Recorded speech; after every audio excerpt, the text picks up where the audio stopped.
Meanwhile, Russia is picking fights in the east too. Its ties with Japan are worsening, and this is partly because of the war in Ukraine and partly because of existing disputes, old disputes.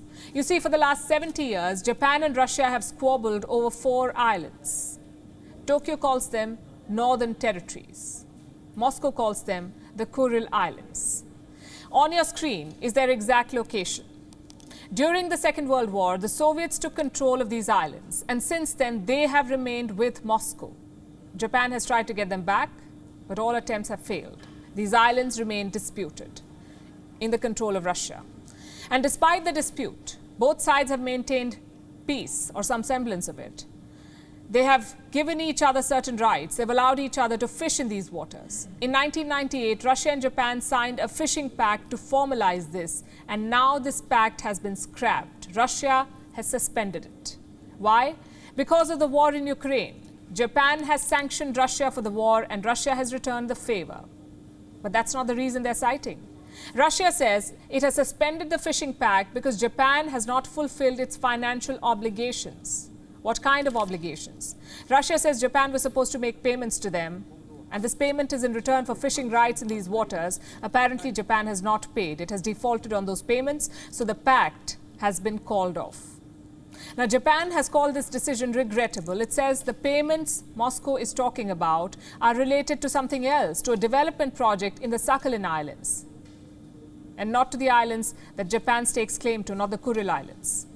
So both sides blame each other for what has happened. Both sides accuse each other of lying. What happens next? For the moment, Japan will have to suspend its fishing operations near these islands. It has no choice. The islands are, after all, administered by Russia. If Japan persists, Russia may seize its fishing vessels, and it won't be a first. In December 2019, Russia seized 5 Japanese vessels over poaching charges. They were stopped from fishing near the Kuril Islands. Same in January 2020, a Japanese fishing boat was seized. The fishermen were accused of poaching. In May 2021, a Japanese fishing boat was rammed by a Russian vessel. The boat capsized, 3 people died. Russia called it an accident. And for the record, all these incidents took place when the fishing pact was still in place. Now, Russia has scrapped it.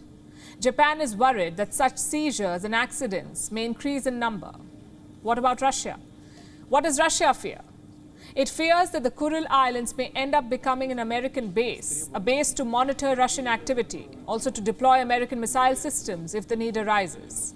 In December 2021, a full 2 months before it invaded Ukraine, Russia sent missiles to the Kuril Islands.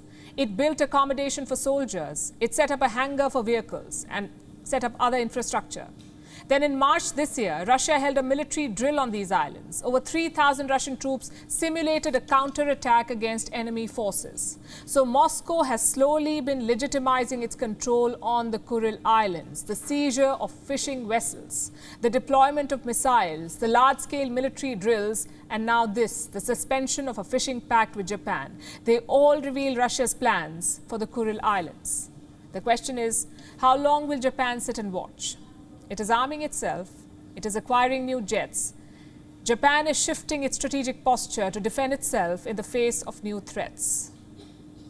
WION is now available in your country. Download the app now and get all the news on the move.